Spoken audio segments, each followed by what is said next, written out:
Imagine living in a world where shadows seemed to stretch across centuries, a time when kingdoms rose and fell, when disease wiped out entire towns, and when fear often ruled more than knowledge.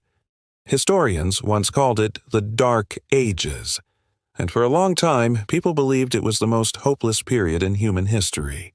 But was it really just darkness? Or were there hidden sparks of light, small moments of beauty and resilience waiting to be remembered? Tonight, we'll take a journey back into this misunderstood time. We'll uncover the struggles, the strange beliefs, the endless wars, but also the art, the stories, and the survival that kept humanity moving forward. So, relax, settle in, and let your mind drift through the winding paths of the past as we step together into the darkest age in human history. When people hear the phrase, the Dark Ages, they often imagine a time when the world was covered in shadows, when learning disappeared, when people were frightened, and when progress came to a stop. It is a phrase that sounds mysterious and even a little frightening, as if human civilization had stepped backward into gloom. But what does dark really mean in this context, and why did people come to describe centuries of human history with such a heavy word? To understand this, we have to look at both the reality of life in those times and the way later generations chose to tell the story.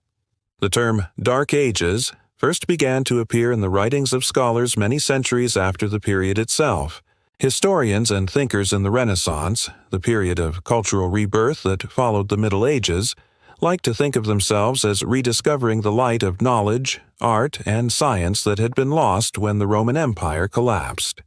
To make their own achievements shine brighter, they described the time before them as dark. Darkness, for them, meant ignorance, superstition, poverty, and decay. It was a way of contrasting their world, full of paintings, philosophy, and new discoveries, with the centuries that came before, which they imagined as empty of beauty or wisdom. Of course, that picture was never entirely accurate. The Middle Ages were not a time of complete ignorance or total collapse. People still farmed, built, sang, prayed, and created. Knowledge was preserved in monasteries, trade routes still connected distant lands, and new ideas slowly developed. But compared to the glory of Rome, with its grand cities, aqueducts, and libraries, or compared to the brilliance of the Renaissance, the years in between seemed quieter, harder, and less full of light. That is where the label came from, and why it stuck. The darkness was not meant to describe the skies or the weather, but rather the way that knowledge and culture seemed hidden away. When Rome fell in the 5th century, much of its vast network of roads, cities, schools, and government collapsed with it. Across Europe, political chaos followed. Empires broke apart into small kingdoms. Trade slowed, cities shrank, and many people retreated to rural life. The records of history grew thinner, as fewer people wrote down events in detail, and fewer books were copied or preserved. To later historians, this lack of written material made the period look like a blank page. Without much evidence, they imagined it as a time of silence and loss. There was also the matter of safety and fear. With Rome gone, Europe was no longer unified under one powerful government. Instead, it became a patchwork of local rulers, feudal lords, and warring neighbors. Raiders and invaders struck from outside, whether they were Vikings from the north, Magyars from the east, or Moors from the south. Villages and towns had to defend themselves, and life could feel uncertain and unstable. To later observers, this constant insecurity made the period seem dark compared to the relative order of Rome or the new confidence of the Renaissance. Another reason the word dark stuck was because of religion. The Middle Ages were a deeply spiritual time, when the Christian Church held enormous power over Europe. To Renaissance thinkers, who began to value reason, science, and human independence, the medieval world looked too controlled by superstition and faith. They saw the centuries before them as filled with unquestioning obedience, where curiosity was punished and progress stifled. Again, this was an exaggeration, but it shaped the way the past was remembered. To people who celebrated invention and discovery, a time of faith and obedience seemed like a period of darkness. It is important to remember that darkness can also simply mean unknown. For many centuries, historians had very little information about the everyday life of people during the Middle Ages. With fewer surviving texts and fewer records, large stretches of the period were mysterious. When people do not know much about a time, they often imagine it as empty or bleak. Only in the last 100 years have scholars begun to uncover more detail, finding that the period was more colorful and complex than the old label suggests. But for centuries, the nickname Dark Ages went unchallenged, repeating itself in books and classrooms until it became familiar to everyone. The image of darkness also appealed to the imagination. Writers, poets, and even storytellers used it to create drama. The idea of knights riding through misty forests, of villages living in fear, of castles lit only by torches. All of these images painted a world full of shadows and danger. The truth, as always, was less extreme. People lived ordinary lives with ordinary joys and sorrows. Children played, families gathered, people told stories and celebrated festivals. But to those who came later, the period made a perfect stage for tales of mystery, adventure, and gloom. And yet, the word dark should not blind us to the light that existed in those times. Even as wars raged and knowledge was harder to find, art was created, music was sung, and learning was preserved in hidden corners. Monks copied ancient texts by hand, saving the works of philosophers and scientists for the future. Farmers improved their tools and techniques, slowly making food more plentiful. Builders raised cathedrals whose stained glass windows filled churches with light. These achievements remind us that no age is completely without brightness. The darkness is only a perspective, a way of comparing one time to another, rather than a perfect truth. When we call the Middle Ages the darkest age, what we really mean is that people after it chose to see it that way.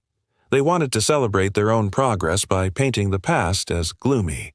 And while it is true that life was harder, more uncertain, and more fragile in those centuries than in ours, it was not without hope, creativity, or resilience.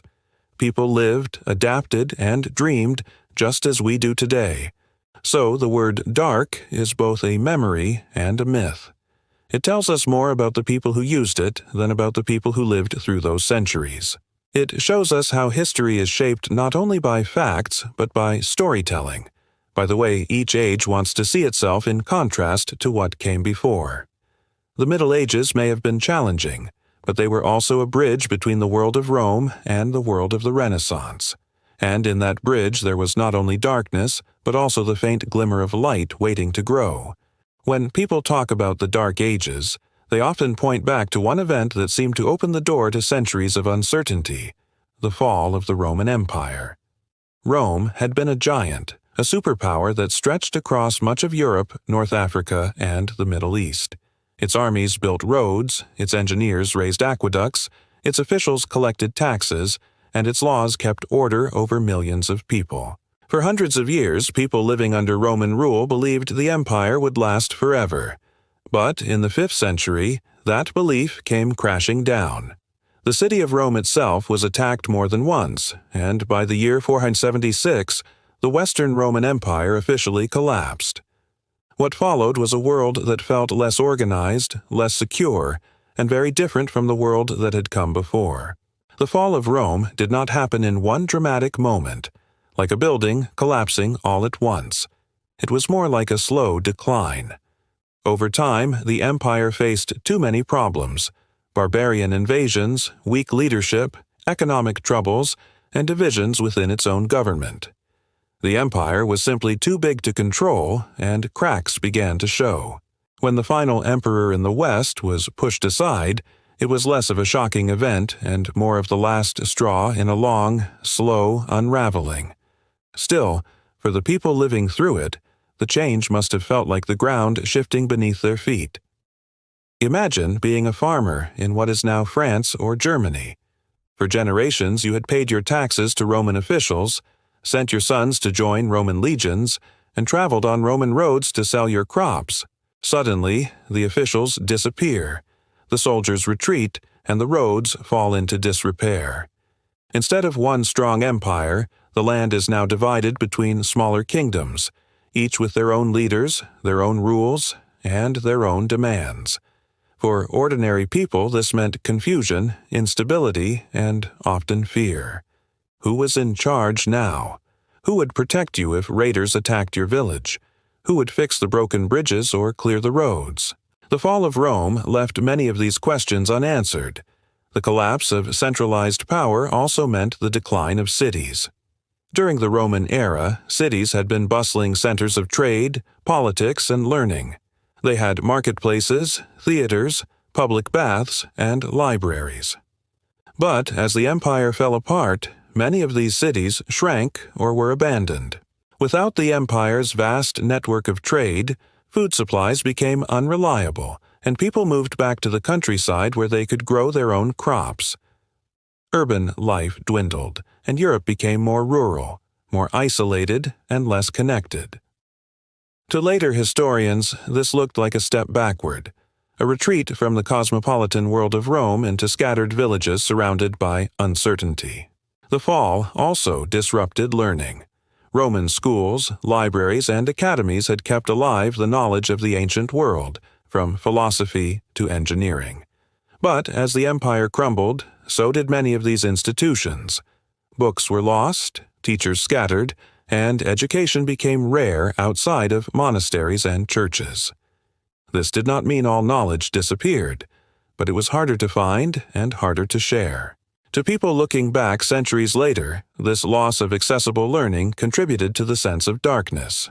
What had once been a world of libraries and forums now seemed quiet and illiterate. But not everything vanished overnight. Roman traditions lingered in many ways. The Latin language continued, eventually evolving into French, Spanish, Italian, and other modern tongues. Roman laws influenced the new rulers who took over different regions. Even the Christian Church, which had grown strong under the Roman Empire, carried forward many of its structures. Still, the sense of unity was gone.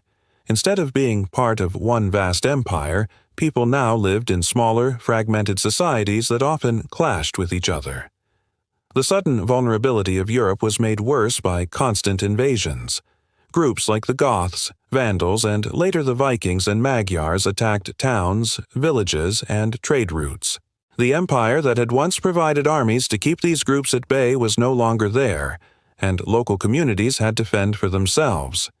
This fear of outsiders, combined with the loss of Roman organization, deepened the impression that Europe had fallen into chaos. People no longer felt safe traveling far from home. Trade routes that once carried goods from the Mediterranean to northern Europe grew dangerous, and wealth that had flowed freely now slowed to a trickle. The collapse also had a psychological impact. People who once thought of themselves as citizens of a mighty empire now felt cut off from that identity. Imagine growing up proud to call yourself Roman, part of a culture that built roads across continents and arenas that held thousands of cheering spectators.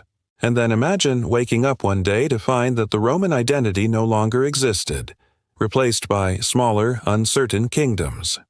To many, it must have felt like the light of civilization had dimmed. Later generations, looking back, would describe this as a fall into darkness. At the same time, we must be careful not to think of the fall of Rome as the end of everything. It was in many ways the beginning of something new. The medieval world that followed created its own systems of order, its own forms of art, and its own traditions. The feudal system, where lords and vassals organized land and power, grew out of the need to create structure in a world without a central empire. The church became a unifying force, offering stability and guidance. And even as trade slowed in some places, new routes and connections began to appear elsewhere. The fall of Rome closed one chapter of history, but it opened another. Still, for the people who lived through it, the sense of loss was powerful. Roads once patrolled by Roman legions were now left to bandits. Grand buildings once filled with senators or scholars stood empty or crumbled into ruins. Markets that once buzzed with goods from across the empire fell quiet. It is no wonder that later historians called this period dark. To them, it looked like the lights of civilization had gone out, leaving only shadows. Yet, if we look closely, we can see that the darkness was not complete. Farmers adapted, families built new lives in the countryside, and communities found ways to survive. Monks in quiet monasteries preserved manuscripts that would one day inspire the Renaissance. Kings and lords began to build new forms of leadership. The fall of Rome may have been a time of fear and loss, but it was also a time of resilience. Out of the ashes of empire, a new Europe slowly began to take shape. So when we talk about the fall of Rome, we are really talking about a long, difficult transition. It was not the end of history, but a change from one world to another. To those who came later, it seemed like a plunge into darkness. But to those who lived it, it was a daily struggle to adjust, to survive, and to find light in uncertain times. One of the most haunting ideas tied to the so-called Dark Ages is the image of lost knowledge. People imagine shelves of ancient scrolls crumbling into dust, great libraries set on fire, and wisdom carefully gathered over centuries suddenly slipping away. While this picture is a little exaggerated, there is a truth behind it. The fall of Rome didn't just shake governments and armies, it also disrupted learning, science, and communication. Knowledge that had once been widely available became rare, hidden, or forgotten, and in many cases it took centuries for people to rediscover it. To understand why knowledge was lost, it helps to remember just how much the Romans had achieved. The empire was full of schools, libraries, and institutions that preserved and shared ideas. Romans studied the writings of Greek philosophers like Aristotle and Plato. They kept records of mathematics, medicine, astronomy, and engineering. They built aqueducts to carry fresh water into cities, developed concrete strong enough to last 2,000 years, and created maps and calendars that guided both armies and farmers. Much of this information was stored in books, handwritten scrolls and bound volumes, that were copied and passed from city to city. When Rome fell, these networks collapsed. Libraries were destroyed in wars and invasions. Schools closed as cities shrank and populations moved back to the countryside. Teachers and scholars who once traveled freely between towns now faced dangerous roads and unstable governments. The chain of learning was broken, and without the steady copying and teaching that had kept ideas alive, many texts were lost to time. Some were destroyed in fires, others were left to rot, and many simply disappeared as the fragile parchment they were written on decayed. Another reason knowledge faded was that fewer people could read or write. During the height of Rome, literacy had been relatively common among the elite, and even ordinary soldiers and traders often knew basic reading and numbers. But in the centuries that followed, literacy declined. The skill of reading was now concentrated in monasteries and churches, where monks preserved texts mostly for religious purposes. This meant that while some ancient works survived, they were locked away from ordinary people. A farmer or craftsman in the Middle Ages rarely had access to books, and even if he did, he probably couldn't read them. Learning became the privilege of the few, rather than the shared tool of many. It's also important to note that the Church, while preserving some knowledge, also shaped which texts were kept and which were ignored. Religious writings were carefully copied, but works of philosophy, science, or literature were sometimes neglected, not because people wanted to destroy them, but because the priorities of the time were different. The focus was on saving souls rather than studying the stars. Over centuries, this meant that large portions of ancient science and culture were simply forgotten, waiting for later generations to bring them back to light. We can imagine how this loss might have felt. A Roman engineer might have known how to build a bridge with arches that could last for centuries, but a few generations later, that exact knowledge was gone. A doctor might have studied advanced medical texts, But by the Middle Ages, cures often relied more on herbs, prayers, or superstition than on the methods recorded in ancient manuscripts. Even maps became less accurate, as explorers had fewer resources to draw from. It was as if a curtain had fallen, cutting people off from the accumulated wisdom of the past. And yet the darkness was never complete. While much was lost, some knowledge survived thanks to dedicated efforts. In quiet monasteries, monks spent long hours copying books by hand, letter by letter, page by page. They preserved not only religious texts but also some works of ancient philosophy, mathematics, and medicine. These monks were the guardians of memory, keeping alive fragments of a world that might otherwise have vanished. Later, when universities began to emerge in the Middle Ages, these preserved texts became the foundation of new learning. Outside of Europe, knowledge was flourishing. In the Islamic world, scholars in cities like Baghdad, Cordoba, and Cairo preserved and expanded on Greek and Roman writings. They translated works into Arabic, studied them, and added their own discoveries in fields like mathematics, medicine, and astronomy. When Europe later reconnected with these regions through trade and the Crusades, many of these ancient texts returned, reawakening curiosity that had slept for centuries. In a way, the knowledge was not truly lost. It had just moved to other parts of the world, waiting to come back. Still, the image of a lost knowledge left a deep mark. Later generations, looking back at the centuries after Rome, imagined them as dark precisely because of this silence. Compared to the intellectual brilliance of Athens or the organized infrastructure of Rome, the Middle Ages looked empty. Where were the grand libraries? Where were the debates of philosophers? Where were the new inventions? To Renaissance scholars, the absence of these things seemed like proof that the world had gone dim. But if we look more closely, we see that knowledge did not vanish entirely. It simply changed form. People in the Middle Ages created new traditions of their own. They built towering cathedrals that required immense understanding of geometry and engineering. They developed new agricultural techniques that allowed populations to grow. They invented mechanical clocks, eyeglasses, and printing presses. These may not have been the same as Roman aqueducts or Greek philosophy, but they were achievements in their own right. The idea that nothing was learned or created is more myth than fact. The story of lost knowledge is really a story about transition. When Rome fell, the systems that supported learning collapsed, and much was forgotten. But human beings are resourceful, and slowly, over centuries, knowledge re-emerged, carried in manuscripts, whispered in monasteries, or rediscovered through contact with other cultures. What looked like silence was, in fact, a long pause, filled with quiet efforts that eventually set the stage for the Renaissance and the modern world.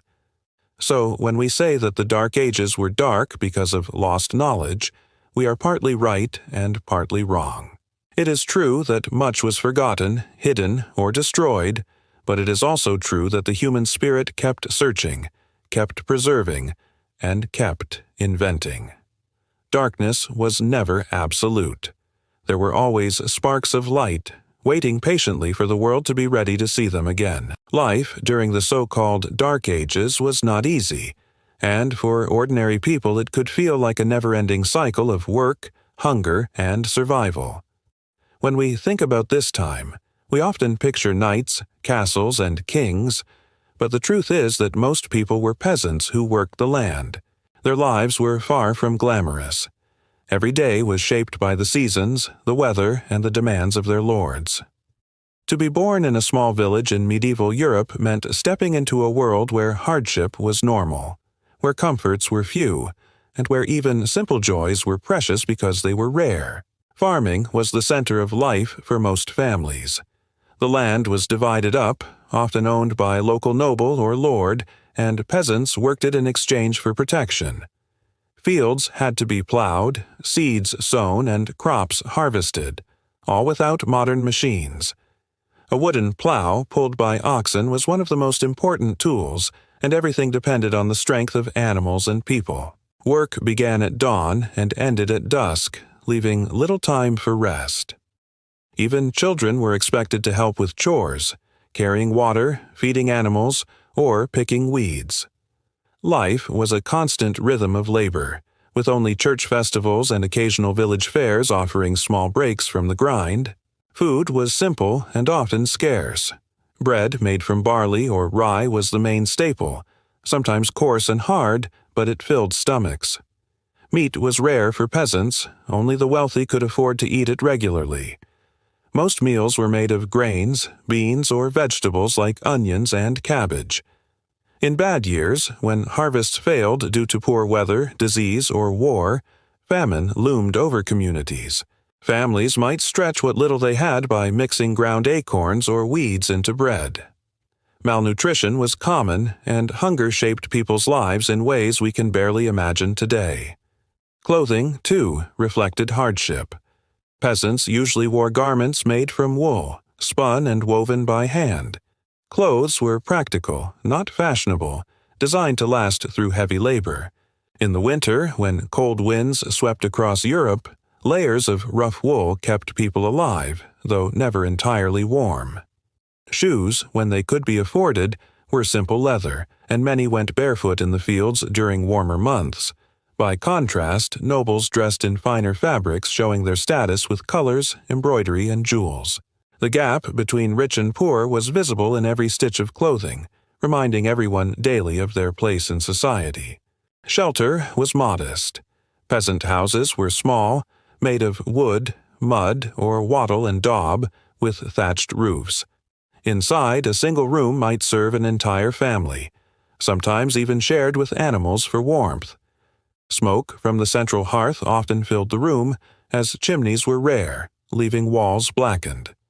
Beds were made of straw, covered with woolen blankets, and privacy was almost non-existent. In such conditions, disease spread easily, and comfort was minimal. Yet, for many, home was still the center of family life, where meals were shared, stories were told, and warmth was found in togetherness, even if not in luxury. Health and medicine were fragile. Without modern understanding of germs or disease, people relied on herbal remedies, prayers, and superstitions. Simple illnesses we treat easily today could be deadly. Childbirth was dangerous for women, and many children did not survive past infancy. Plagues and fevers swept through villages without warning, sometimes wiping out entire communities. Life expectancy was low, often only 30 or 40 years, though those who survived childhood could live longer. Illness was simply part of existence, and people accepted it as a reality they could not escape. Violence and insecurity added to the harshness. Wars between lords, raids from outsiders, and bandits on lonely roads made travel risky. Villages built wooden palisades or small defenses, but few could resist a determined attack. For peasants, this meant their crops could be stolen, their homes burned, and their lives uprooted without warning. The promise of protection from local lords was one of the reasons the feudal system existed, but it was never perfect. Fear of violence hung in the background, shaping how communities lived and interacted. Religion provided structure and comfort in the face of so much hardship. The local church was often the heart of a village, not only spiritually, but socially. Festivals marked the calendar, offering rare moments of joy with feasts, music, and dancing. Sermons gave meaning to suffering, teaching that hardships on earth could be rewarded in heaven. For people whose lives were filled with labor and uncertainty, faith was a source of hope and stability. It made sense of the harshness and offered a promise that their struggles were not in vain. And yet, despite the difficulty, people found ways to experience joy. Families celebrated weddings with dancing and simple feasts. Children played games in fields and streets, laughing in the same way children do today. Storytellers, minstrels, and traveling performers brought songs and tales that lit up long evenings. Community was strong, because survival depended on cooperation. Neighbors helped each other at harvest, shared tools, and came together during crises. Life was harsh, but it was also deeply human, filled with moments of kindness and resilience. To call this time dark is to focus only on the suffering. But if we step closer, we see the light that ordinary people carried in their daily lives. They endured hunger, cold, and fear, but they also loved, worked, and dreamed. They passed down traditions, built families, and left behind villages that grew into towns and cities. Their lives may seem harsh compared to ours, but they were not empty. They were full of endurance, strength, and small, shining moments of joy. So when we say life was harsh in the Dark Ages, we are telling the truth, but only part of it. Yes, it was a time of constant labor, limited comforts, and fragile health, but it was also a time of human resilience.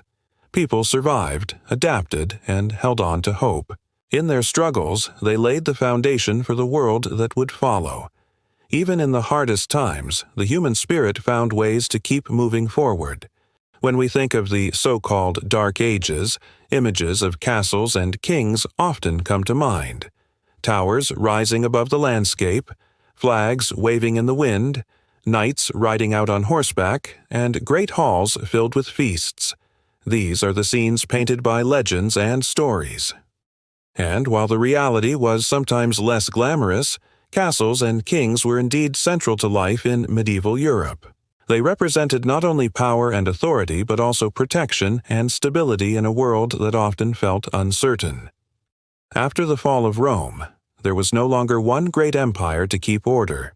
Instead, Europe became a patchwork of smaller kingdoms and territories, each with its own ruler.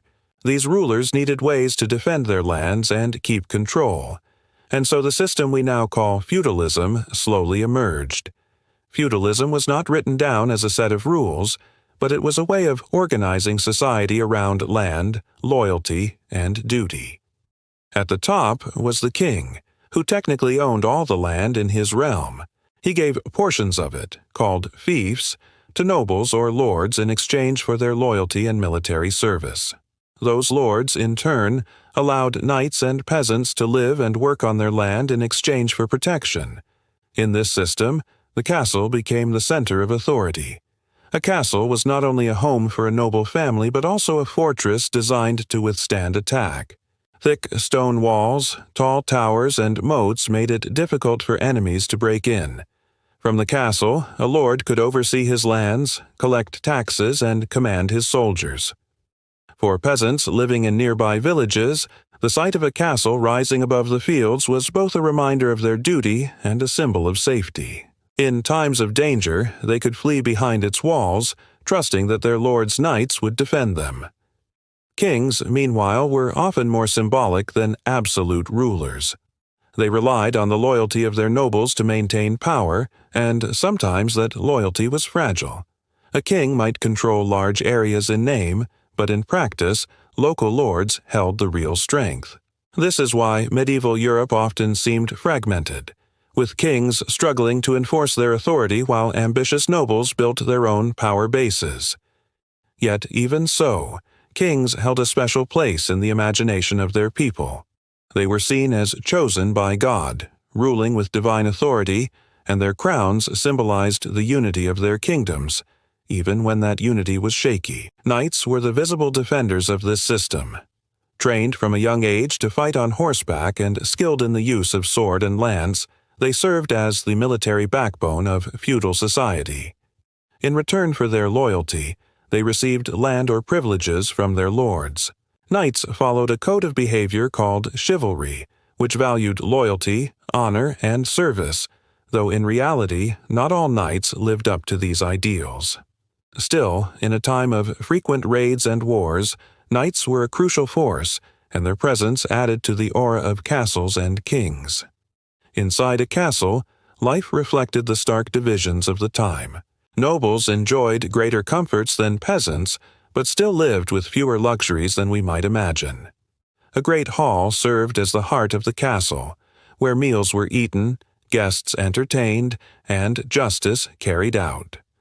Meals were served on long wooden tables with roasted meats, bread, and ale for those of higher rank, while servants and peasants ate simpler fare. Tapestries hung on the walls, not only for decoration but also to help keep out the chill of stone. Though castles were symbols of wealth, they could be drafty, smoky, and uncomfortable compared to the palaces of later times. Beyond their role as military strongholds, castles also became centers of local culture and community.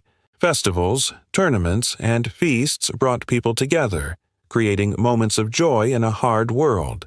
Kings and nobles sponsored troubadours and poets, filling their halls with music and storytelling. These cultural moments may have been reserved mostly for the elite, but they shaped the legends and traditions that we still associate with the medieval era today. The image of kingship was equally important. A king's power was not just military but symbolic. Coronations, where a king was crowned, were elaborate ceremonies linking earthly power with divine blessing. Kings were often portrayed as shepherds of their people, guiding them through times of war and peace. Of course, the reality was often messy. Kings fought bitter wars, faced rebellions, and sometimes lost control entirely. But the ideal of kingship endured, shaping how people thought about leadership and order. We can imagine a scene from this world. A village farmer, after long days of labor, looks up at the distant castle on the hill. Its towers stand against the sky, a reminder that someone is watching over the land, someone who holds both power and responsibility. Within those walls, the Lord sits at his table, considering news from his knights or messages from the king.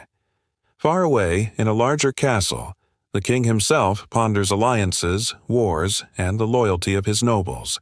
For the peasant, the system may seem distant, yet it structured every part of his life. Castles and kings gave shape to a time that might otherwise have felt chaotic. They provided a framework of loyalty and duty that helped Europe endure centuries of uncertainty. Even though life was still harsh, the sight of a castle's stone walls or the story of a noble king gave people a sense of order, purpose, and protection. So, while the Dark Ages are often remembered for their hardships, they were also an age of castles rising from the earth, kings crowned in solemn ceremony, and knights riding into battle beneath bright banners. These images remind us that even in times of struggle, human beings created symbols of strength and stability. The castles may have been cold, the kings flawed, and the knights imperfect, but together they formed the backbone of a society that carried Europe through centuries of change. In the centuries after the fall of Rome, when kingdoms were unstable and life felt uncertain, one institution rose above all others in influence: the Church. For people living in the so-called Dark Ages, the Christian Church was not just a place of worship, it was the foundation of society itself. It shaped laws, guided morals, preserved learning, and gave people hope in a world that was often filled with hardship. The Church's power was immense, reaching into the lives of both kings and peasants, and it became the glue that held much of Europe together. For ordinary people, faith was at the very center of daily life. Every village, no matter how small, had a church, often with its spire rising above the rooftops like a reminder of heaven. The church bells rang out to mark the hours of prayer, the beginning of Mass, and the passing of the dead. From baptism at birth to last rites at death, nearly every stage of life was marked by religious ceremonies. People were taught that life on earth was temporary, full of suffering and trials, but that faith could lead them to eternal salvation in heaven. This belief gave meaning to hardship and offered comfort to those who faced hunger, disease, or war. The Church was also the keeper of knowledge. While much of ancient learning was lost in the chaos after Rome, monasteries became sanctuaries of memory. Monks spent long hours copying manuscripts by hand, preserving not only the Bible but also works of philosophy, history, and science. Without their careful dedication, many texts that inspired the Renaissance centuries later would have been lost forever. The image of a quiet scriptorium, where robed figures bent over parchment by candlelight, represents one of the few beams of light in an age often seen as dark. For rulers, the Church was both ally and authority. Kings and nobles often turned to the Church for legitimacy. A coronation was not complete without a bishop's blessing, because to rule without God's approval was unthinkable. The Church could crown kings, but it could also challenge them. The Pope, based in Rome, held authority over all of Christendom, and his word carried great weight. Conflicts sometimes erupted when kings resisted the Church's power, but they could rarely ignore it. In some cases, kings were even excommunicated, cut off from the sacraments, if they defied the Pope. To medieval minds, this was not just a political punishment, but a spiritual catastrophe. For nobles and peasants alike, the Church provided structure in a chaotic world. Local priests guided their communities, hearing confessions, blessing marriages, and teaching the values of obedience and humility. Cathedrals and monasteries often became centers of local life, not only religiously but economically. Markets grew near them, towns developed around them, and pilgrims traveled great distances to visit holy relics. The Church was not only about prayer, but about community, economy, and even entertainment, as religious festivals filled the calendar with moments of joy and rest. At the same time, the Church's immense power was not without controversy. Because it owned vast amounts of land and collected tithes, a kind of tax paid by all Christians, it became enormously wealthy. This wealth allowed the construction of grand cathedrals with soaring arches and glittering stained glass, but it also led to criticism and corruption. Some priests and bishops lived more like nobles than spiritual leaders, enjoying luxuries while preaching poverty. This gap between ideal and reality planted seeds of discontent that would grow in later centuries. But during the early medieval period, the authority of the Church went largely unchallenged because it was the one institution people trusted above all. The influence of the Church extended into law and morality. Rules about marriage, inheritance, and behavior were often tied to religious teachings. People were taught that sins could be forgiven through confession, prayer, and acts of penance, and fear of eternal damnation encouraged obedience. Even in courts of law, trials sometimes took on religious forms, such as the ordeal by fire or ordeal by water, where guilt or innocence was believed to be revealed through divine intervention. For a society that lacked modern justice systems, the Church's moral authority filled a crucial role, though it often meant that faith and law were inseparable. For peasants who endured the harshest lives, the Church offered hope. When famine struck or disease spread, people prayed to saints and carried relics, believing in their protective powers. Pilgrimages to holy sites, though long and difficult, gave people a chance to feel closer to God and part of a larger community of believers. Even when their material lives were full of hardship, the promise of heaven kept them going. Faith gave them strength to endure the struggles of their world, and the Church stood as a constant presence in their lives. We can imagine a small village on a Sunday morning. The peasants gather, dressed in their simplest but cleanest clothes as the bells call them to Mass. Inside the dimly lit church, candles flicker as the priest leads the service in Latin, a language few of them understand, yet one that connects them to something greater than themselves. Outside, after Mass, neighbors talk, children play, and small trades take place. The Church is not just a spiritual place but the heart of the community, shaping how people live, work, and dream. In the so-called Dark Ages, when political power was fractured and danger was constant, the Church stood as a symbol of order and meaning. It guided kings, comforted peasants, preserved knowledge, and built monuments of stone that still stand today. To call it powerful is almost an understatement. It was the single most influential institution in Europe for centuries. Whether through faith, fear, or community, it shaped nearly every moment of medieval life. So when we look back at this period and wonder how people endured such harsh times, part of the answer lies in the Church. It gave them something to believe in, something to hold on to, and something that tied their short, difficult lives to a story much greater than themselves. In a world often described as dark, the Church was, for many, the only steady light. In the medieval world, when storms destroyed crops, when illness spread through a village, or when livestock suddenly died, people often looked for causes they could not see. Without modern science to explain germs, weather patterns, or natural disasters, many turned to the supernatural for answers. This was a time when belief in unseen forces shaped everyday life, and fear of witchcraft and the supernatural hung heavily over communities. For people living in the so-called Dark Ages, the world was not just physical. It was also filled with spirits, curses, and powers beyond human control. Superstition filled the gaps where knowledge was missing. If a child became sick, some believed it was the work of an evil eye, a curse cast by someone in the village who held a grudge. If the harvest failed, villagers whispered that witches had poisoned the fields. A sudden storm could be blamed on the devil or on witches flying through the skies. These ideas were not strange to the people of the time. They were part of how they made sense of a confusing, often frightening world.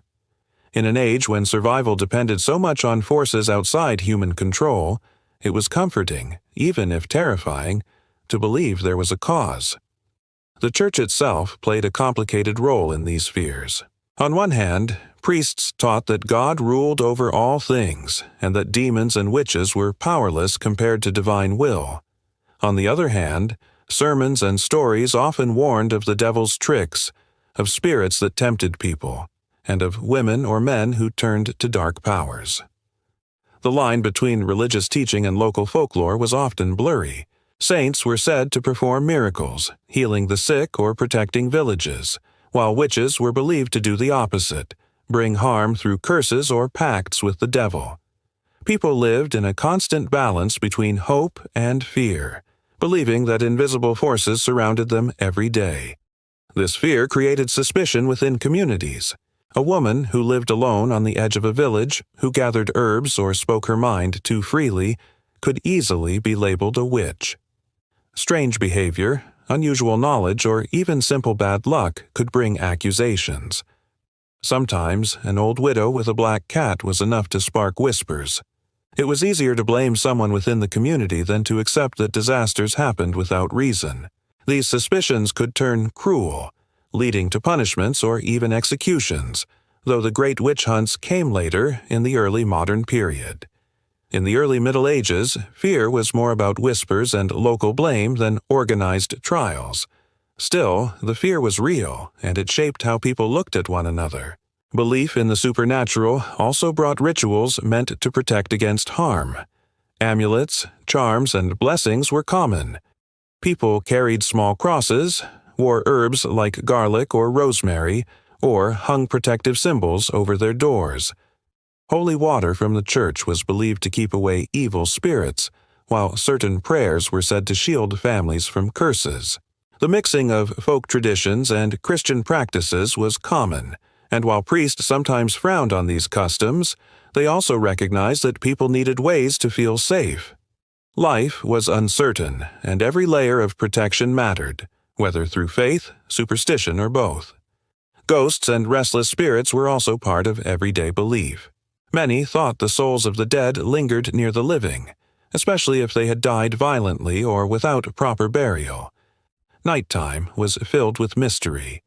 The dark was not only the absence of light but the realm of spirits and demons. Travelers told stories of seeing ghostly figures on lonely roads, and villagers avoided certain woods or ruins thought to be haunted. These stories weren't just entertainment. They were warnings, reminders that the unseen world was close and that people had to live carefully within it. The supernatural also shaped medicine and healing. Herbal remedies were common, but they were often combined with prayers, charms, or rituals. A healer might use plants to treat a fever, but also recite a blessing or trace a symbol over the patient. If someone recovered, it was seen as proof that both the herbs and the ritual had worked. If someone died, it could be blamed on stronger curses or the will of God. In this way, medicine, religion, and magic were often tangled together, each reinforcing the other in a world where certainty was rare. We can picture a small village after a harsh winter. Crops have failed. Children are coughing with illness, and people are anxious. Around the fire at night, neighbors whisper about strange sounds in the forest, or about the old woman who muttered angrily after being denied bread. Fear spreads quickly, and suddenly the community is convinced that dark forces are at work. To us, it may sound like superstition, but for them, it was a way of giving meaning to their struggles. The supernatural wasn't just a story. It was part of how they understood reality. At the same time, fear of witchcraft also brought people together. They turned to the church for guidance, to priests for blessings, and to each other for reassurance. Rituals like Mass, confession, and communal prayer helped them feel safe against the unknown. Festivals and holy days reminded them of the power of God and the saints, balancing the darkness with light. In this way, belief in the supernatural, even when filled with fear, also reinforced community bonds. Looking back, it is easy to dismiss these beliefs as ignorance. But for people of the Middle Ages, they were logical responses to a world where knowledge was limited, life was fragile, and danger seemed ever present. Witchcraft and the supernatural filled the space left by uncertainty, offering explanations when none could be found. The fear may seem dark to us, but for them, it was part of surviving in a harsh, mysterious world. So, when we speak of the Dark Ages as a time of fear, we are not only talking about wars or hunger, we are also talking about the fear of the unseen, the belief that beyond the fields and forests, beyond the reach of daylight, forces were waiting, sometimes to help, sometimes to harm. It was a world where faith, superstition, and mystery lived side by side, shaping how people thought, acted, and endured. When people talk about the darkest moments of the so-called Dark Ages, one event rises above nearly all others: the arrival of the plague. Today, we call it the Black Death, a wave of disease that swept across Europe in the 14th century and left devastation in its wake. It is difficult for us to imagine the scale of this catastrophe, because no modern epidemic has struck with the same speed and horror. Villages were emptied, cities grew silent, and families were torn apart. To live in Europe during the time of the plague was to live under a shadow that seemed to blot out hope itself. The disease is believed to have originated in Asia, carried along the great trade routes that connected East and West. As merchants and travelers moved, so did the plague. By the time it reached Europe around 1347, it spread with terrifying speed. Ships arriving at ports carried not only goods but also infected rats and fleas, the carriers of the disease. Within months, it traveled from coastal cities deep into the countryside. No village was safe, no castle strong enough to keep it out. The sense of helplessness was overwhelming. The symptoms were unmistakable and horrifying. People developed painful swellings called buboes in their armpits or groin. Fever, chills, and weakness followed. Black spots sometimes appeared on the skin, giving the plague its grim name. Death often came within days, leaving families little time to react or prepare. In some cases, entire households perished within a week. Imagine a small village where one neighbor falls sick on Monday, another by Wednesday, and by Sunday, half the houses are shuttered with silence. For those who survived, the fear never left them. Estimates suggest that the Black Death killed between 1/3 and 1/2 of Europe's population. Entire towns were abandoned, and fields went untilled because there were no workers left to farm them. The sheer loss of life created shortages of food and labor, driving up prices and disrupting every part of society. The church, which had always offered answers and comfort, struggled as well. Priests could not explain why the plague struck so fiercely, and many died while caring for the sick. Faith was shaken, and people wondered whether God was punishing them, or whether the end of the world had arrived. Fear led to desperate actions. Some people turned to prayer and religious processions, begging for mercy. Others sought scapegoats, blaming outsiders, strangers, or minority groups. Rumors spread faster than the disease itself, and in some regions, violence broke out against those accused of bringing the plague. The atmosphere was one of panic and suspicion, with neighbors turning on each other in their search for answers. Yet even in this darkness we see glimpses of humanity. Doctors, though powerless, tried their best to help. They wore long cloaks and strange bird-like masks filled with herbs, hoping to protect themselves from the miasma, or bad air, believed to spread the sickness. Monks and nuns tended to the dying, showing extraordinary courage despite the danger. Families mourned together, and communities found ways to bury their dead with dignity, even when graveyards overflowed. These small acts of care were sparks of light in a time that seemed almost unbearable. The plague did more than take lives. It reshaped society. With so many people gone, the old system of feudalism began to crack. Lords could no longer rely on endless supplies of peasants to work their lands, and peasants began to demand better wages and conditions. Labor became more valuable, giving survivors a stronger voice. In this way, the devastation of the Black Death indirectly paved the way for changes that would eventually weaken feudal structures and set the stage for new economic and social systems. Culturally, the plague also left its mark. Art and literature became preoccupied with themes of death and the fragility of life. Images of skeletons, known as the Dance of Death, appeared in paintings and carvings, reminding people that death came for all, rich and poor alike. Writers recorded the horrors they had seen, creating vivid accounts that still echo centuries later. The plague imprinted itself on the imagination of Europe, and for generations afterward, its memory haunted the continent. We can imagine what it must have felt like to live through those years. Perhaps you are a merchant in a bustling city, watching the streets empty day by day until only silence remains. Or a farmer, standing in a field that once held neighbors and family, now left to grow wild because there are not enough hands to tend it. The sense of loneliness, of loss, and of living in a world that seemed to be unraveling would have been overwhelming. For many, the Black Death was not just a sickness, it was an apocalypse. And yet, Europe endured. The plague burned through communities, but life slowly returned. Survivors rebuilt villages, replanted fields, and restored families. The memory of the plague shaped how they thought about life and death, faith and survival, but it did not erase their resilience. Humanity found a way forward, as it always does, even in the darkest times.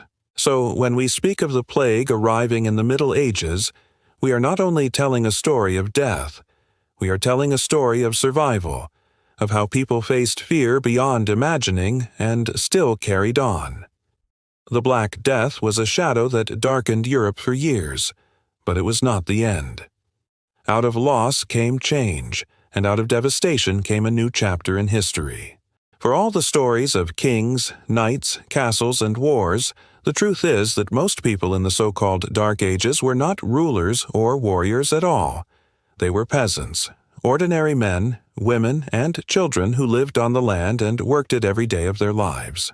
Their existence may not sound as exciting as the battles and courtly dramas that fill history books, but it was the backbone of medieval society. Without the labor of peasants, fields would not be planted, animals would not be tended, and kingdoms would not survive. To understand the Middle Ages, we must step into the shoes of these everyday people and see what life was really like for them. A peasant's life was defined by work. From sunrise to sunset, their days followed the rhythm of the seasons.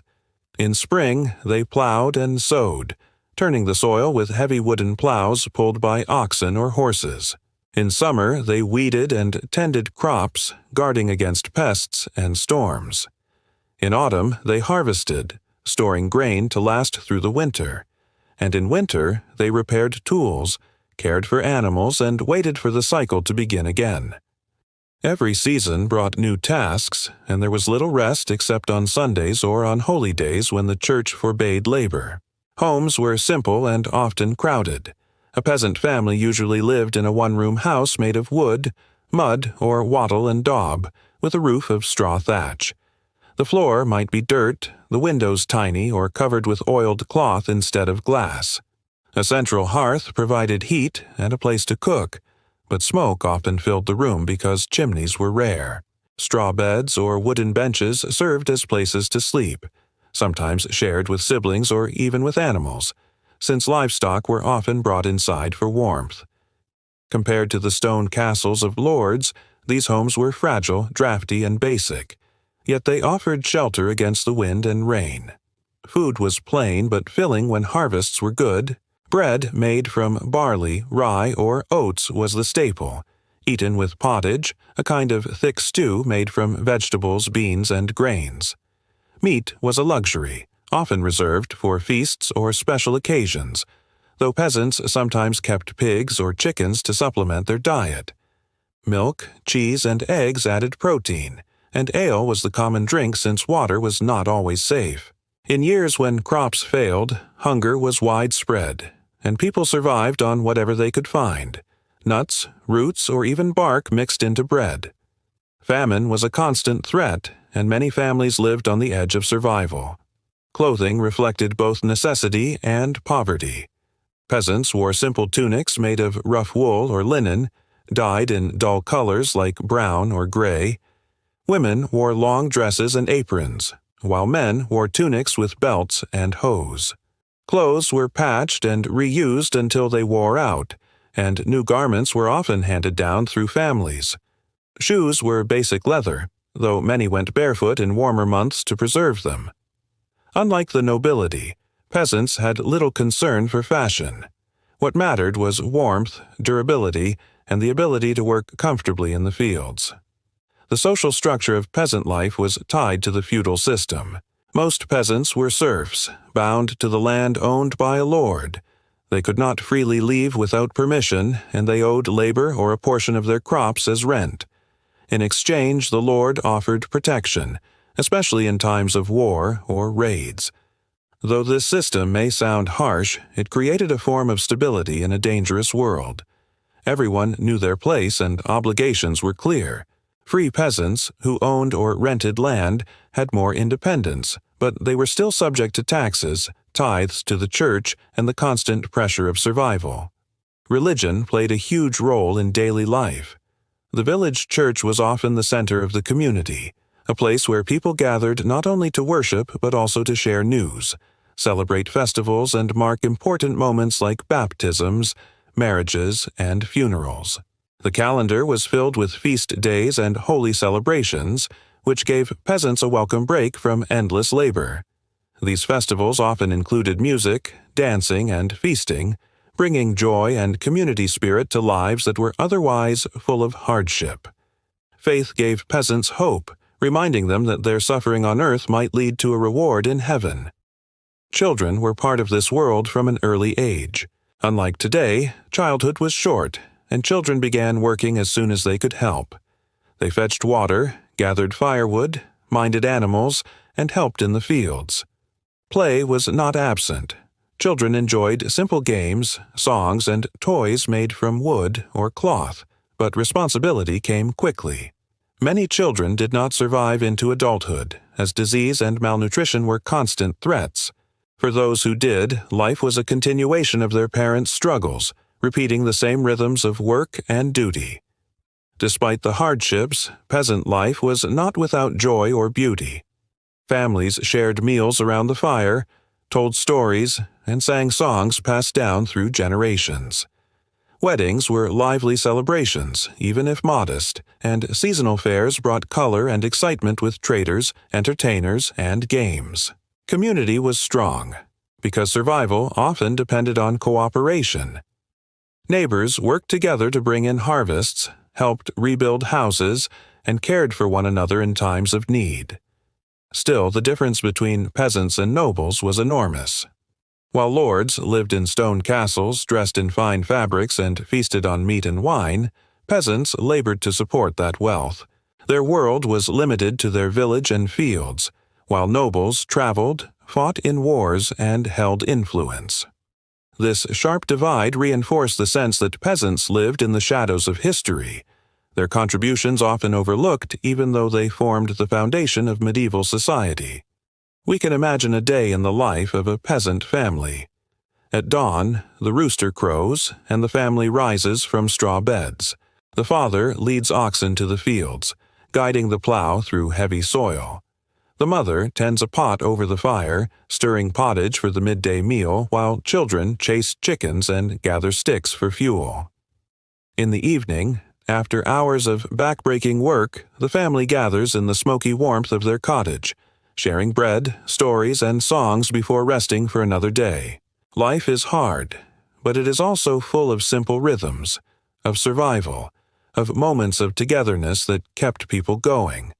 So when we speak of peasant life in the Dark Ages, we see both struggle and resilience.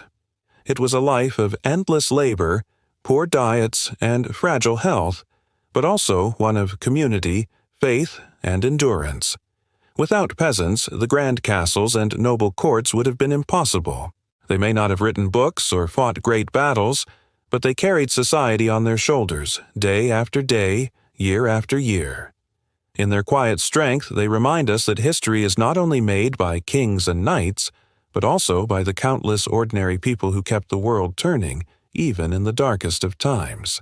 War was an almost constant presence in the so-called Dark Ages, and for people living at the time, the sound of marching soldiers or the distant smoke of burning villages was nothing unusual.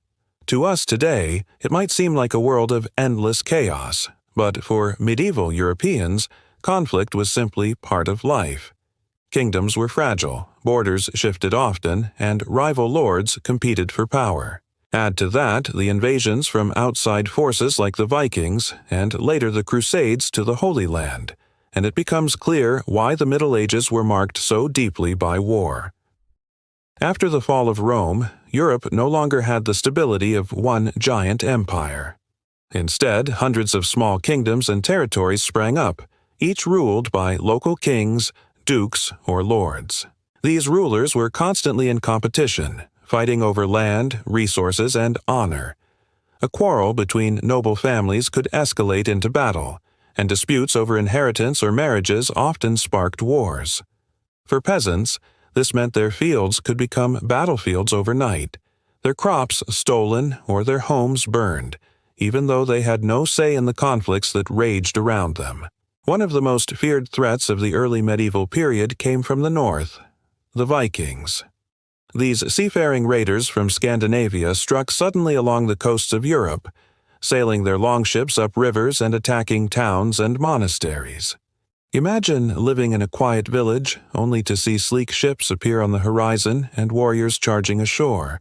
Monks copying manuscripts in a peaceful abbey might suddenly be forced to flee or die as the invaders looted treasures.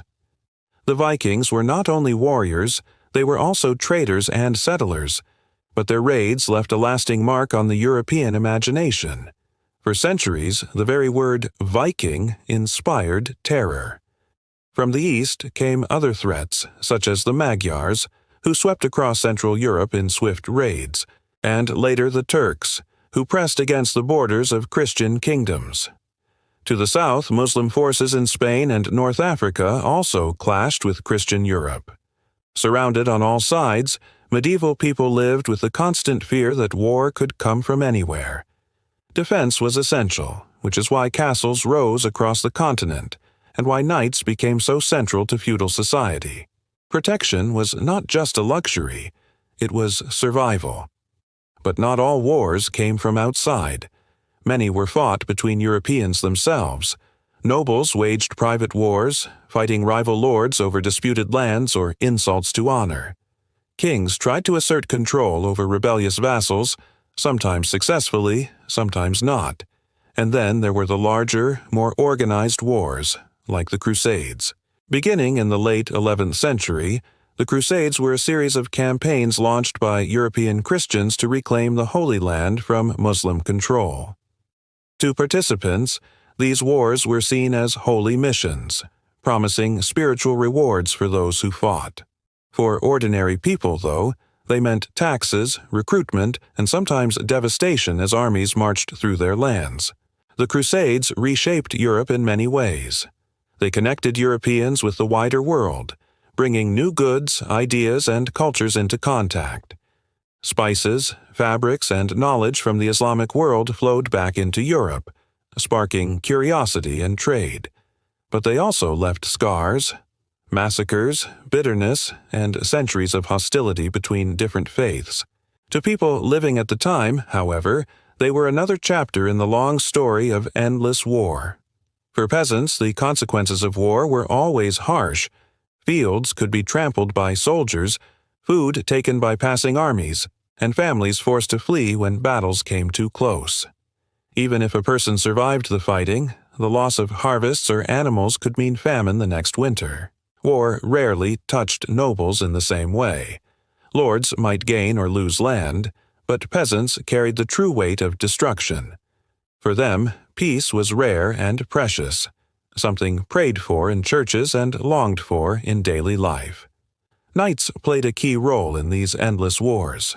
Trained from boyhood, they were the professional fighters of their age, bound by loyalty to their lords. Tales of chivalry painted them as noble defenders, but in reality, knights were often as ruthless as any soldier. Still, their skill in battle made them symbols of protection in a world plagued by violence. The image of armored men on horseback, charging into battle beneath banners, is one of the most enduring symbols of the Middle Ages. We can picture a village at the edge of conflict. One day, it is quiet, with peasants working in the fields, children chasing geese in the mud, and the church bell ringing for Mass. The next day, riders arrive with news that an enemy army is approaching. Panic spreads. Families gather what they can. Livestock are driven toward the safety of the castle, and fields are abandoned. The sound of swords clashing and shouts of war echo through the countryside. For the people who lived through such moments, war was not a distant story but a reality they could not escape. Yet even in this world of endless conflict, there were moments of stability. Local truces, peace treaties, and church interventions tried to limit fighting, especially on holy days. The Peace of God and Truce of God movements, promoted by the Church, aimed to protect peasants, clergy, and property from violence, though they were not always obeyed. These efforts show that even in a time of war, people longed for peace and sought ways to carve out moments of safety. Looking back, it is clear why later generations saw the Middle Ages as dark. With so many wars, invasions, and conflicts, the period seemed drenched in blood. But it is also important to see the resilience of the people who endured it. They rebuilt villages, replanted fields, and carried on with life even after devastation. War may have been endless, but so was the human ability to survive and adapt. So, when we call this time the Age of Endless Wars, we are telling both sides of the story. Yes, it was an age of conflict, where armies marched and kingdoms clashed, but it was also an age of endurance, where ordinary people found ways to live despite the chaos around them. In their persistence, we find a different kind of victory, one not won on battlefields but in the quiet determination of families who refused to give up, even in the face of endless war. Medicine in the Middle Ages was a mixture of hope, superstition, and trial and error, and it often brought as much misery as it did comfort. Without modern science, people had little understanding of how the body worked, how diseases spread, or how to cure them. To be sick in those times was to step into a world of uncertainty, where treatments might come from herbs, prayers, or bizarre rituals, and survival often depended more on luck than medicine. Doctors of the time leaned heavily on ancient ideas, especially those of Galen and Hippocrates, physicians from the Roman and Greek world. Their theories about the four humors dominated medieval medicine. According to this belief, the human body was balanced between four fluids: blood, phlegm, black bile, and yellow bile. If you were sick, it was thought that one of these humors was out of balance. The cure: restore balance, often through methods that sound strange or even dangerous to us today. Bloodletting, for example, was one of the most common treatments. Doctors or barbers would cut a vein or apply leeches, believing that letting blood flow would release excess humor and restore health. In reality, it often weakened patients further, but at the time it seemed logical. Herbal remedies were another cornerstone of medieval medicine. Plants like garlic, sage, rosemary, and chamomile were used to treat everything from stomach aches to fevers. Some of these herbs did have mild healing properties, but without proper dosages or scientific understanding, results were unpredictable. Recipes for cures were passed down through generations, mixed with prayers or charms. A healer might prepare a potion of herbs and wine, then say a blessing over it, combining natural and spiritual approaches in one treatment. Superstition played a large role in medicine. People believed sickness could be caused by evil spirits, curses, or the alignment of the stars. Astrology was taken seriously. Doctors often consulted the positions of planets before diagnosing or treating a patient. A fever might be blamed on Mars being in the wrong place, or a cough on the influence of Saturn. Amulets, charms, and holy relics were carried to ward off illness, and some believed touching a saint's bones or drinking water blessed by a priest could cure diseases. Faith and medicine were deeply intertwined, and for many, prayer was the most powerful remedy of all. Hospitals existed, but they were not like the hospitals we know today. Most were run by the church, and their main purpose was not curing but caring. They offered food, shelter, and prayer to the sick and poor, focusing on the soul as much as the body. Monks and nuns tended to patients with compassion, but they lacked the tools to truly fight disease. In many ways, hospitals were more like hospices, places to find comfort rather than places to be healed. For peasants, professional doctors were rare luxuries. Most relied on local healers, wise women, or family members who knew traditional remedies. These healers often combined practical knowledge of herbs with rituals or charms, blurring the line between medicine and magic. While some genuinely helped, others may have caused more harm than good, though villagers trusted them because they were familiar and accessible. Childbirth was one of the most dangerous moments in a woman's life.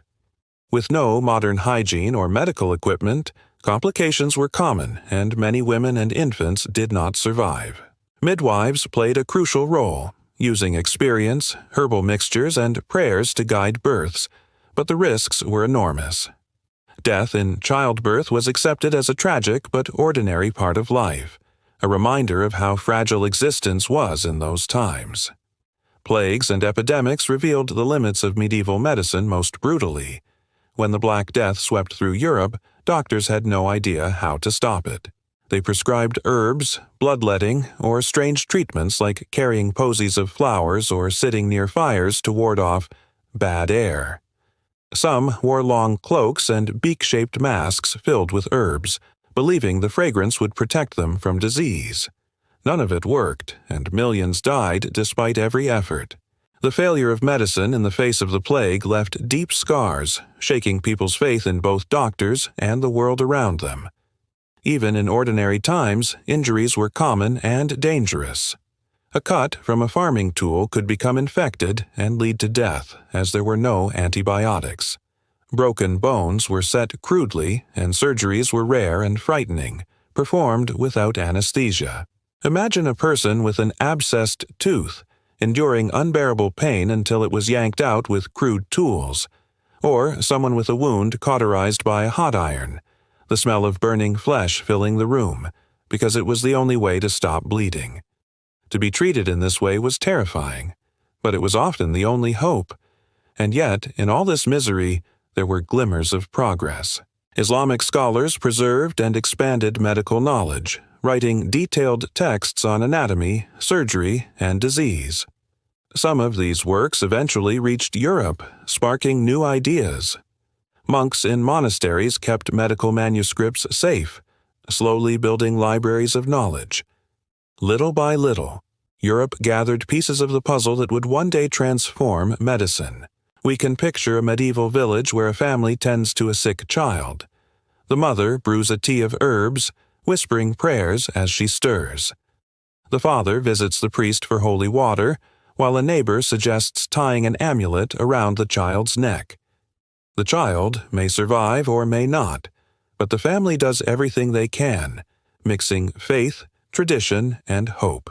For them, medicine was not just science, it was community, belief, and love. So when we say that medicine in the Middle Ages was filled with misery, we are not only talking about strange cures or dangerous treatments. We are also talking about the uncertainty of living without answers, about the fear of losing loved ones, and about the deep human desire to heal in a world where healing was often beyond reach. It was a time when sickness reminded people of their fragility, but also of their strength in facing suffering with courage and faith. Women in the so-called Dark Ages lived lives that were often quiet, ordinary, and hidden from the grand tales of kings and knights, but their roles were far from unimportant. In fact, women carried much of the weight of medieval society, even though they were rarely given recognition or freedom. Their days were filled with work, responsibility, and endurance, and their experiences were shaped by the strict rules of a world that often treated them as second to men.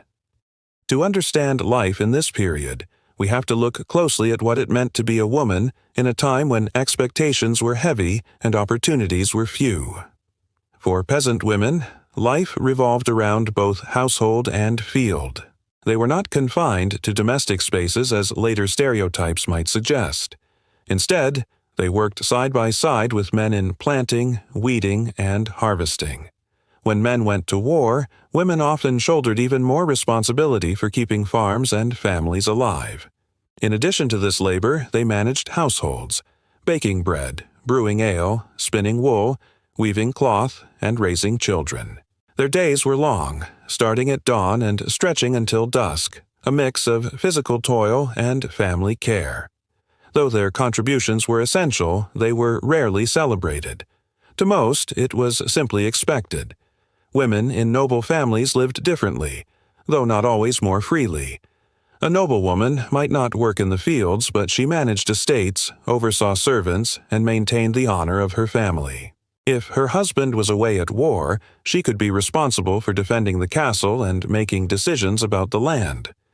Many noblewomen were educated enough to read, write, and manage accounts, though their education focused on running households rather than personal advancement. Marriage was often arranged for them, a tool for securing alliances and wealth. Love mattered far less than duty. A young noblewoman might find herself promised to a man she had never met, all for the sake of her family's future. Marriage was central to most women's lives, whether noble or peasant. It was not just a personal relationship, but an economic and social arrangement. Wives were expected to be obedient to their husbands, as both the law and the church reinforced male authority. Women had fewer legal rights, and in many cases their identities were tied to their husbands. Yet within these constraints, women carved out influence. A capable wife could run a household, manage finances, and even sway decisions in subtle but important ways. Motherhood was another defining aspect of a woman's life. Bearing and raising children was both a joy and a heavy risk. Childbirth was dangerous without modern medicine, and many women did not survive it. Those who did often faced the grief of losing children to illness or malnutrition, as child mortality was heartbreakingly high. Despite these hardships, mothers poured themselves into caring for their families, ensuring survival in a world where survival was never guaranteed. Religion shaped women's roles in powerful ways. The church both limited and elevated them. On one hand, it taught that women should be submissive, drawing on biblical stories that framed Eve's actions as the source of human sin. On the other hand, the church also provided one of the few spaces where women could live outside traditional roles, the convent. For women who did not wish to marry or who sought lives of learning and devotion, convents offered a path. Nuns prayed, studied, wrote, and sometimes even advised kings and popes. Some abbesses ran convents with authority equal to that of male leaders, and convents became centers of learning, preserving knowledge in a time when women's voices were rarely heard. At the same time, women often became targets of suspicion, especially when it came to superstition and accusations of witchcraft. A woman who lived alone, who knew about herbs, or who simply did not fit into society's narrow expectations, could easily be blamed for misfortune. Though the great witch hunts would come later in history, the seeds of suspicion were already present in the medieval period, and women bore the weight of this fear more than men. Despite the restrictions, women found ways to express themselves. Songs, stories, and folk traditions carried traces of their voices. Weaving and embroidery became outlets not only for creativity, but also for storytelling. Some noble women became patrons of poets and artists, shaping culture in subtle ways. And though official histories rarely mention them, women's presence is woven into every fabric of medieval life. They fed communities, raised generations, managed lands, and kept families alive through famine, war, and plague. Imagine a day in the life of a peasant woman. She rises before dawn to stoke the hearth, prepare bread, and tend to animals. After breakfast, she joins her husband in the fields, working until her back aches and her hands are blistered. At midday, she feeds her children, then spins wool by the fire while watching them play. In the evening, she gathers with neighbors to share stories and songs, a moment of relief after hours of toil. Her life may never be recorded in chronicles or ballads, but without her, the village could not survive. Or picture a noblewoman standing on the battlements of a castle while her husband rides to war. She oversees the servants, settles disputes among tenants, and makes sure the harvest is stored for winter. Letters arrive from distant lands, and she must read them, answer them, and sometimes make decisions that could affect hundreds of people. She may not wear armor, but in her own way she fights to maintain order in uncertain times. So when we talk about the role of women in the Dark Ages, we see a story of contrasts. Women were limited by laws, customs, and expectations, yet they carried responsibilities that shaped their families and communities. They lived under constraints, but they also showed resilience, creativity, and strength. Their lives were often hidden in the shadows of history, but without them, medieval society could not have endured.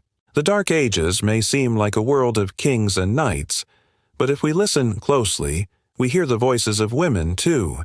Soft, often overlooked, but steady and essential. Their endurance in the face of hardship, their ability to create and sustain life, and their quiet influence remind us that history is not only about battles and crowns. It is also about the countless women who kept the world alive in its darkest hours. Justice in the Middle Ages was a strange and often frightening thing. Without modern courts, police forces, or prisons, societies had to find their own ways to keep order, punish wrongdoers, and settle disputes. Sometimes these methods seem cruel to us today, but to people at the time, they were normal, even necessary. They lived in a world where crime could threaten fragile communities, where lords wanted to show their power, and where people believed that God himself might reveal the truth when human judgment failed. Out of this mixture came dungeons, public punishments, and trials that tested not just guilt, but faith. For most ordinary people, the law was local and personal. If someone stole a chicken or damaged a neighbor's crops, the village or manor court might handle it. These courts were often held in open spaces, with the local lord or his officials presiding. Fines were the most common punishment, since labor and money were valuable. A thief might pay compensation to his victim or lose some of his harvest as a penalty. For small disputes, the aim was less about cruelty and more about restoring balance in the community. But when crimes were larger, or when accusations involved violence, the consequences became harsher. Dungeons were not always the dark, stone-filled chambers we imagine from movies, though some castles certainly had them. More often, they were simple holding cells, places to keep prisoners until their fate was decided. Permanent imprisonment was rare, because it was expensive and impractical to feed and guard people for years. Instead, punishment usually came swiftly. Whipping, branding, mutilation, or execution, meant to deter others from committing the same crimes.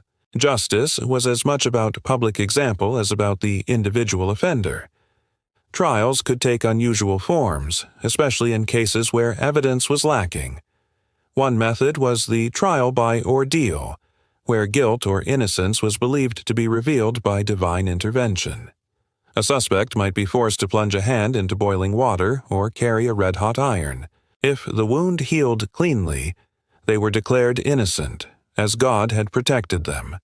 If it festered, they were guilty. Another ordeal involved being thrown into water. If the accused sank, they were considered innocent, but if they floated, it was taken as a sign of guilt. To us, these practices seem cruel and absurd, but to people of the Middle Ages, they were proof that divine justice guided human law. Punishments could be severe and very public. Hanging was the most common form of execution, while beheading was often reserved for nobles, seen as a more honorable death. Lesser crimes might be punished with the stocks or pillory, devices that locked offenders in place in the village square, exposing them to ridicule, rotten food, and sometimes stones thrown by neighbors. Mutilation was also used, cutting off ears, noses, or hands as permanent marks of guilt. Harsh as these measures were, they served a purpose in communities where law enforcement was weak and fear was often the strongest deterrent. Justice was also influenced by social class. A noble accused of a crime might be treated more leniently than a peasant, or allowed to pay fines instead of facing harsher penalties. The church, too, had its own courts, which often gave clergy lighter punishments. This created resentment, but also reflected the unequal structure of society, where power shaped justice. For peasants, the system could feel unfair, yet they accepted it as part of the world they lived in, because challenging it was nearly impossible. We can imagine the atmosphere of a trial in a medieval village. A crowd gathers in the square as an accused thief is brought before the Lord's official. Witnesses speak, sometimes truthfully, sometimes with grudges. The decision is made quickly, and the punishment is carried out in front of everyone. For the villagers watching, the spectacle is both frightening and reassuring. It shows that order is being kept, that wrongs are punished, and that their small community will continue. Despite the harshness, not all justice was cruel. Communities often tried to settle disputes peacefully, using mediation, compensation, or oaths. A person might swear on holy relics that they were innocent, and if others vouched for them, the case could be dismissed. In this way, reputation and trust were as important as evidence. Neighbors knew each other's lives closely, and sometimes the strength of a person's character mattered more than anything else. Over time, as kingdoms grew stronger, more formal systems of justice began to appear. Kings created royal courts, written laws became more common, and punishments were slowly standardized. But in the early and middle parts of the medieval period, justice remained local, personal, and often terrifying. Dungeons, ordeals, and public punishments were part of everyday life, reminders of the fragility of safety and the power of authority.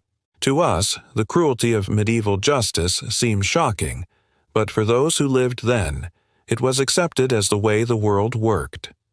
In their eyes, harsh punishment was not cruelty, it was order. It kept the peace in a world where peace was always fragile, and it reflected a belief that God, fate, and community all played roles in determining right and wrong. So, when we think of dark dungeons and medieval justice, we are really thinking about a society trying desperately to keep control in uncertain times. Their methods may seem brutal, but they reveal the fears, values, and priorities of a world very different from our own.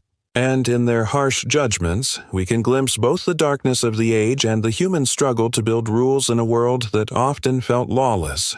Even though we often call the Middle Ages the Dark Ages, it would be unfair to say there was no light at all. Yes, life was hard, wars were constant, and knowledge seemed to vanish after the fall of Rome.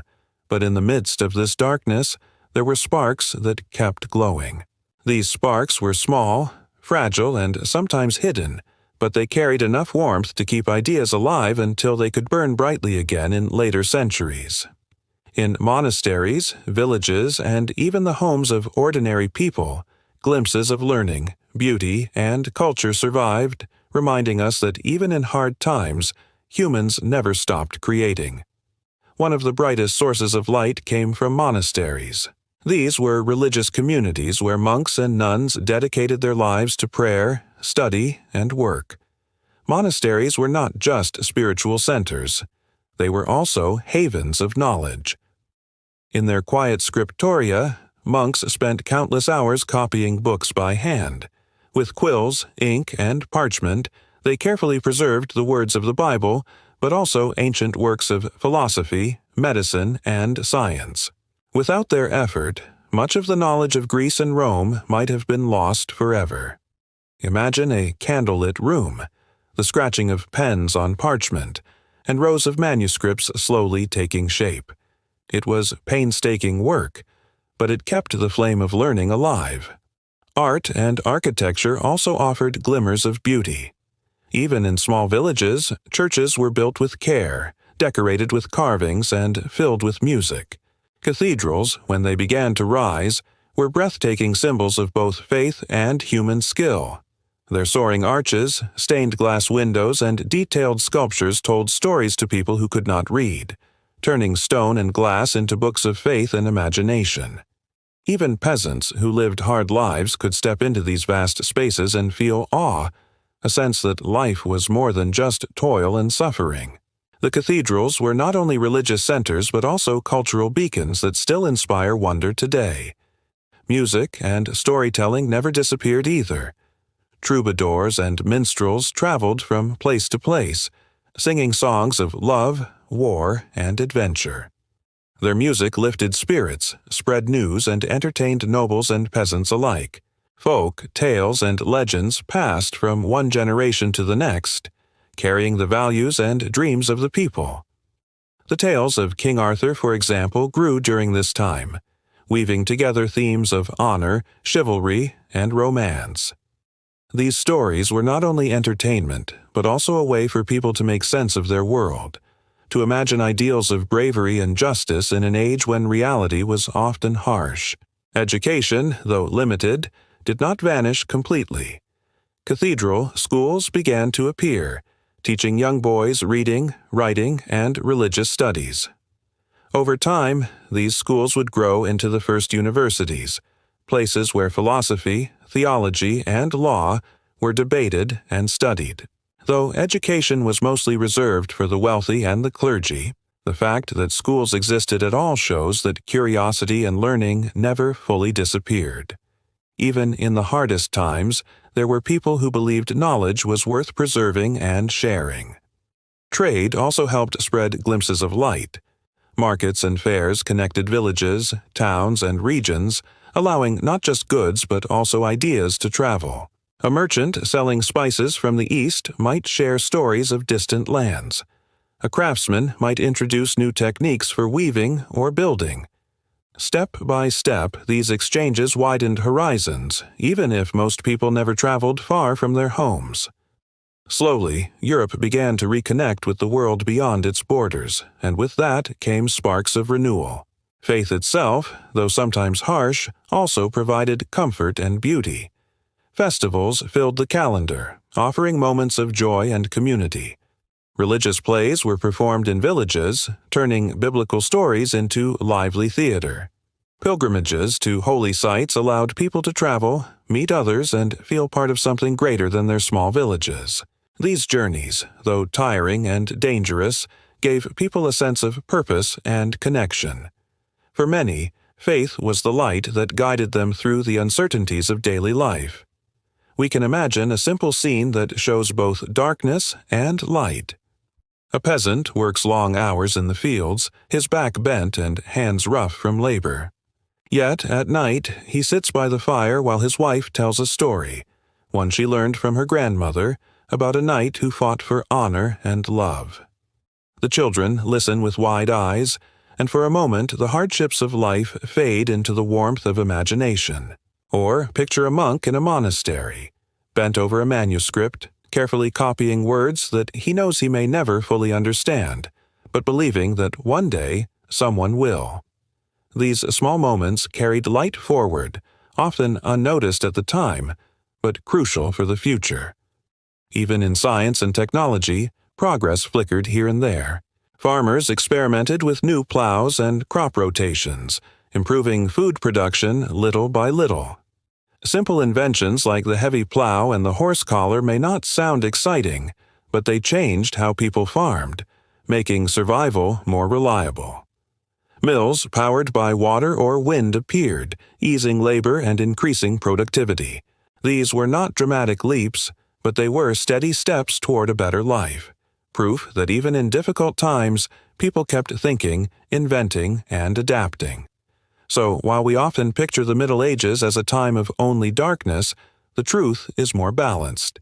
Yes, there was hardship, fear, and loss, but there were also songs, stories, prayers, and quiet acts of preservation. Monks saving books, peasants sharing tales, builders crafting cathedrals.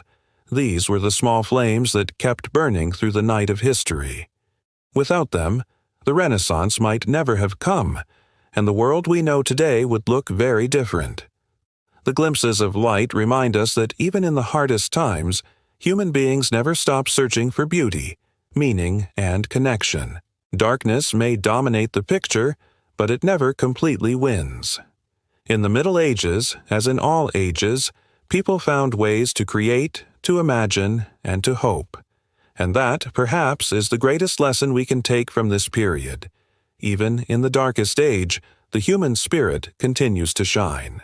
By the time the Middle Ages reached their later centuries, Europe had begun to shift in ways that would slowly pull it out of what many called its darkest days. The turning point did not come suddenly, like the flip of a switch, but gradually, through changes in trade, cities, and learning. Step by step, the continent moved away from isolation and scarcity and toward growth, exchange, and curiosity. People who once lived their entire lives within a small village now found themselves connected to a wider world, and new opportunities began to shape a different future. One of the biggest changes was the revival of cities. For centuries after the fall of Rome, urban life had almost disappeared in much of Europe. Villages and manors were the center of existence, and people rarely traveled far from home. But as trade routes reopened and markets expanded, towns began to grow again. Merchants set up shops, craftsmen formed guilds, and marketplaces bustled with activity. A farmer who once only traded with neighbors could now bring goods to a town fair and return home with spices, cloth, or tools from faraway lands. Cities offered new opportunities, and though they were often crowded and dirty, they became centers of energy and exchange. Trade itself expanded in remarkable ways. Italian city-states like Venice and Genoa dominated Mediterranean commerce, carrying goods between Europe and the East. From Asia came silk, spices, and knowledge, while European merchants sold wool, timber, and metals. The fairs of Champagne in France became legendary, drawing merchants from across the continent to buy, sell, and negotiate. With every transaction, ideas moved too. A cloth merchant might return home not only with goods, but also with new stories, new techniques, or even new ways of thinking. This economic growth began to weaken the old feudal system. Lords who once held all the power over peasants found themselves competing with wealthy merchants and rising middle classes. Serfs sometimes bought their freedom, moving to towns where city air makes free, as one saying went. Money, rather than land, became a source of influence. This shift did not happen overnight, but it marked the beginning of a Europe where wealth could be earned outside of farming, and where people had more chances to shape their own lives. Learning, too, began to revive. In cathedral schools and newly founded universities, scholars debated philosophy, theology, law, and medicine. Paris, Bologna, and Oxford became centers of study, attracting students from across Europe. Knowledge from the Islamic world, preserved and expanded during Europe's darkest times, flowed back through Spain and Sicily, bringing advances in mathematics, astronomy, and medicine. Ancient texts from Greece and Rome, once nearly lost, were rediscovered and translated, sparking fresh curiosity. Slowly, Europe was remembering and reimagining what it once knew. The Church, while still immensely powerful, played a role in this revival as well. Monasteries continued to preserve manuscripts, but they also became centers of innovation in agriculture and learning. Religious orders like the Franciscans and Dominicans encouraged study and debate, blending faith with reason. While tension sometimes arose between tradition and new ideas, the very act of questioning and exploring was a sign of change. The human mind was beginning to stretch beyond simple survival, reaching again for knowledge and understanding. We can imagine a town at this turning point. Narrow streets are crowded with stalls selling cloth, leather, and spices.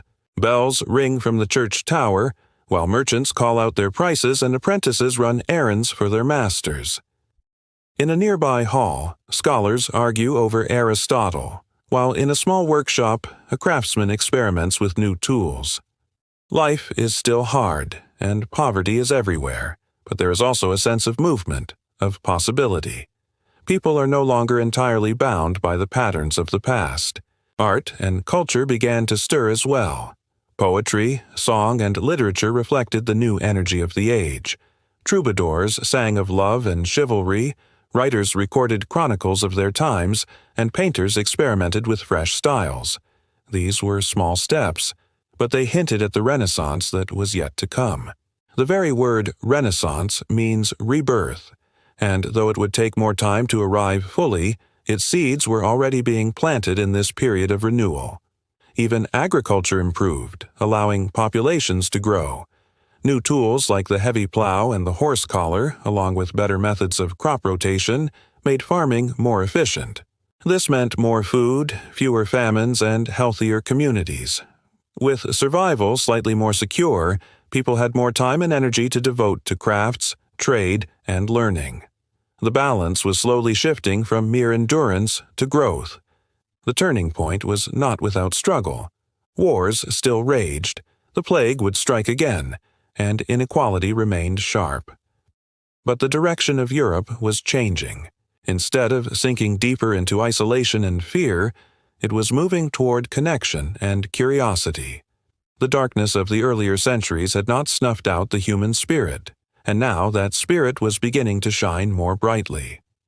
So, when we talk about the turning point of the Middle Ages, we see a time when cities, trade, and learning began to rise from the shadows.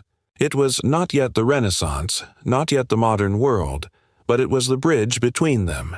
People were still bound to the hardships of their age, yet they were also reaching toward something new. In their towns, in their schools, and in their stories, we can see the slow but steady shift from darkness to dawn. By the later centuries of the Middle Ages, the world that once seemed locked in shadow was beginning to look very different. The term Dark Ages suggests a time without progress, without hope, but by the 15th century, Europe was already standing at the edge of something entirely new. The old rhythms of feudal life were giving way to bustling towns, universities, and fresh ideas. Trade connected distant lands, knowledge flowed more freely, and art began to flourish once again. This was the end of what many called the Dark Age, a time when the dawn of the Renaissance was breaking on the horizon. One of the clearest signs of this change was the revival of learning. For centuries, much of Europe's knowledge had been preserved quietly in monasteries or passed on in fragments. But now, ancient texts from Greece and Rome were being rediscovered and studied in earnest. Scholars pored over works of philosophy, science, and literature, comparing them with the wisdom of the present. Universities, once small and limited, became thriving centers of debate. Teachers and students argued over theology, law, and medicine, but they also dared to ask new questions about the world around them. The thirst for understanding was stronger than it had been for centuries. Art reflected this shift too. While earlier medieval art often appeared flat and symbolic, artists at the end of the Middle Ages began experimenting with perspective, detail, and realism. Paintings and sculptures no longer simply told religious stories. They celebrated human experience and the natural world. Architecture, too, reached new heights. Gothic cathedrals with soaring spires and stained glass windows filled cities with color and light, transforming spaces of worship into breathtaking works of beauty. Even ordinary people could stand in awe beneath these creations and feel the sense that life was moving into a brighter age. Trade and exploration added to this sense of change. Merchants traveled farther, connecting Europe to the Middle East, Africa, and Asia. Goods like silk, spices, and precious metals flowed across borders, but so did ideas and technologies. The magnetic compass, new ship designs, and improved maps prepared the way for voyages that would eventually cross oceans. The very horizons of the world seemed to expand, and with them, people's imaginations grew. The thought that there was more beyond the familiar villages and towns inspired curiosity, ambition, and a new kind of daring. Printing marked another revolution. When Johannes Gutenberg developed the printing press in the mid-15th century, books that had once taken months or even years to copy by hand could now be produced much faster. Knowledge spread at a pace that had never been possible before. For the first time, learning was not limited to a small elite, but could reach merchants, craftsmen, and even some peasants.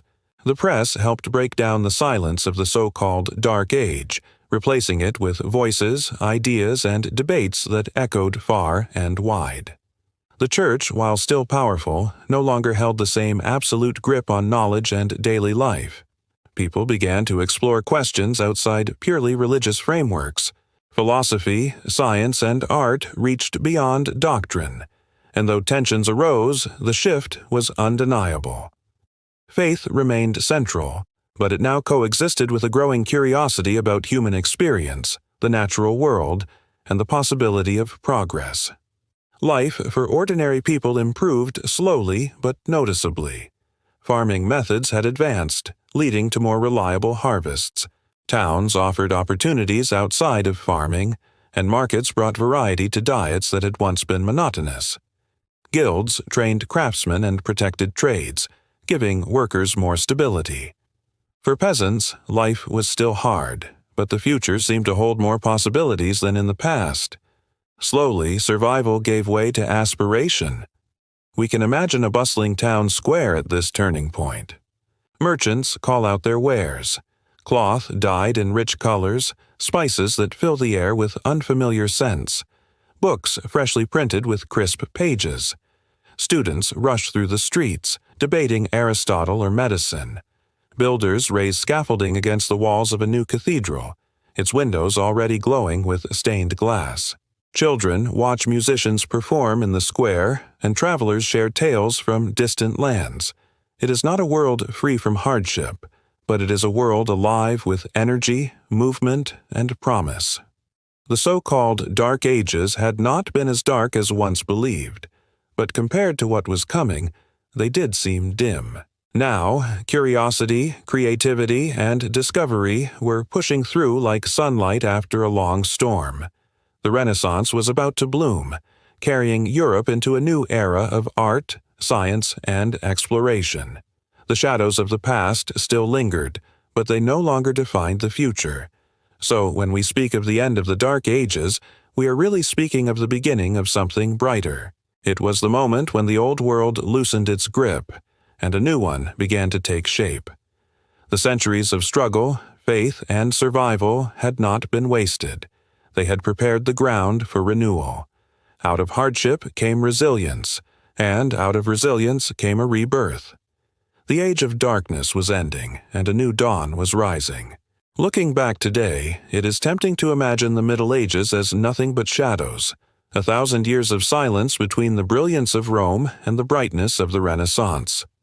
That is why the phrase Dark Ages has lasted so long. It paints a simple picture. But history is rarely simple. The Middle Ages were not empty centuries. They were filled with hardship, yes, but also with endurance, creativity, and countless small steps that carried humanity forward. To truly understand this time, we must see both the darkness and the light. The darkness is easy to see. Disease swept through villages with little warning, taking lives in terrifying numbers. Wars were constant, leaving towns burned and families scattered. Famine was never far away, as a poor harvest could mean hunger for thousands. Knowledge seemed fragile, preserved only in monasteries or tucked away in rare manuscripts. Superstition and fear often guided choices, leading to cruel punishments or desperate rituals. For many people, life was short, uncertain, and bound by the limits of survival. And yet, beneath all this, people lived, dreamed, and built. The so-called Dark Centuries saw cathedrals rise into the sky, their windows filling towns with colored light. Farmers learned better ways to grow crops, making survival more secure. Art, song, and storytelling flourished in both villages and noble courts, giving people joy and meaning. Universities emerged, planting the seeds of curiosity that would one day flower into science and discovery. Even the pain of the Black Death, which took so many lives, reshaped society, giving survivors new opportunities and pushing Europe toward change. When we look back, we also see how much of our modern world rests on medieval foundations. The languages we speak, the cities we live in, the legal systems we follow, all grew from this time. Even the very idea of universities, of gathering to study and debate, began in the Middle Ages. The Renaissance did not appear from nothing. It was built on the shoulders of those who carried knowledge through centuries of difficulty. Without the quiet work of monks copying manuscripts, or the resilience of peasants keeping society alive, the rebirth of learning would never have been possible. It is also worth remembering that dark is often a matter of perspective. To a Roman scholar, the centuries after Rome's fall may have looked like decline. To us today, they may look like struggle. But to the people who actually lived in them, they were simply life. They planted fields, raised children, prayed, and hoped for better days. Their world was not always grand, but it was filled with moments of love, laughter, and endurance. In many ways, their experiences are not so different from ours. We, too, live with uncertainty, face challenges we do not fully understand, and look for meaning in the face of hardship. By calling this period the Dark Ages, we risk forgetting the light that was always there. It was the light of human resilience, the ability to adapt, to preserve, and to hope.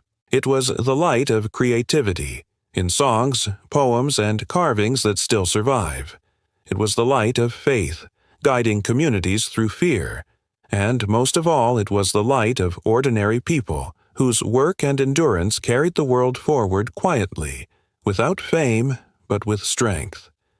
Perhaps the lesson for us today is that history is never just one thing. It is not purely golden ages or dark ages, but a blend of both. Hardship and progress exist side by side, and what seems like decline may, in fact, be preparation for renewal. The Middle Ages remind us that even in the most difficult times, seeds of growth are being planted. They may not be visible right away, but they are there, waiting for their moment to bloom. So when we look back on the so-called darkest age in human history, we can see it differently. Not as 1,000 years of silence, but as a long night with flickers of stars, small lights that guided the world toward morning. The people of the Middle Ages may not have known they were carrying the world toward a brighter future, but in their work, their faith, and their endurance, they did exactly that. The darkness was real, but it was never complete. And perhaps that is the greatest truth of all. Even in the darkest times, humanity finds a way to endure and to carry light forward into the dawn. And so our journey through the so-called Dark Ages comes to a gentle end. We've seen the fear, the hunger, the plague, and the wars, but also the quiet strength of people who lived, worked, prayed, and dreamed through it all. The Middle Ages were not just an age of darkness. They were also a time of survival, of flickering light, and of foundations laid for the future we know today. Perhaps that is the lesson we can carry with us. Even in the hardest times, humanity endures, and the spark of hope never truly goes out. Thank you for joining me on this journey through history. If you enjoyed this story, don't forget to like this video and subscribe. so you won't miss more tales from the past, told slowly and gently, to help you rest. Until next time, sleep well, and may the light of history guide you into peaceful dreams.